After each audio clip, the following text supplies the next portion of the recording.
Our MLB Insider Andy Martino joins us now from the GM meetings in Las Vegas. And Andy, Brian Cashman not exactly exuding confidence on the Judge situation. Do you think the Yankees are having trouble getting a read on what Judge wants to do? They are, Maria. In fact, it's not dissimilar at all to the Mets and DeGrom.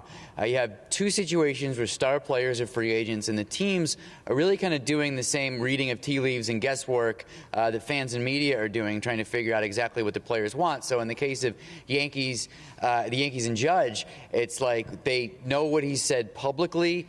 They haven't had any dialogue with the player about a contract, or didn't throughout the whole season after he turned on their offer on opening day. And while they certainly appreciated him as a leader and a teammate and all that day to day, they really had no sense what his plans were long term. Left to guess and say, oh, when he said that Barry Bonds was the true home run champ, for example, there were people with the Yankees that wondered, does that mean he wants to be a Giant? Is he trying to appeal to Giants fans? So it's been that kind of guesswork the whole time.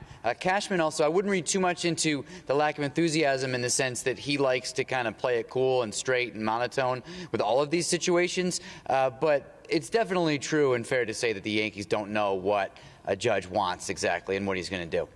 I think also fair to say that they want to find out what he wants to do pretty soon. Sure. And that brings me to DeGrom. Did you get the sense after listening to Billy Epler that the Mets are eager to address his contract pretty quickly?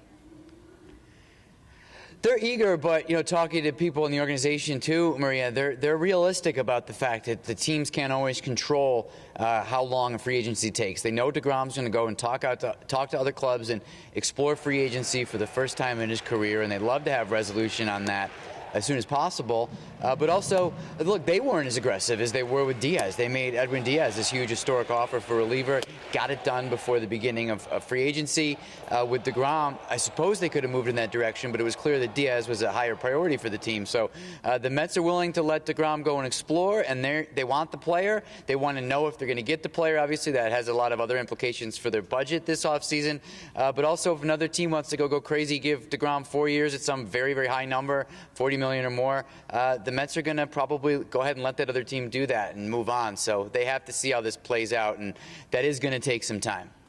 Well, maybe they went to Diaz because they knew DeGrom might need some time to figure this out. But does everything else this offseason with the Mets kind of hang on what happens with DeGrom?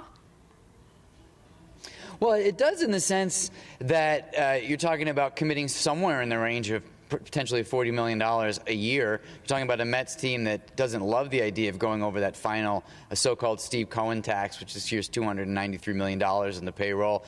They're not definitely going to stay under that, but they'd probably prefer it. So when it comes to all that, knowing if you're paying one player somewhere in the neighborhood of $40 million definitely can hold up your business and other fronts. Now, they will still be active. Billy Epler's been in trade conversations, and they'll start meeting with agents for other teams' free agents here in Las Vegas. But yeah, logic would dictate that they would like to know, they would need to know what's going on with DeGrom before they can fully formulate the rest of their offseason plan.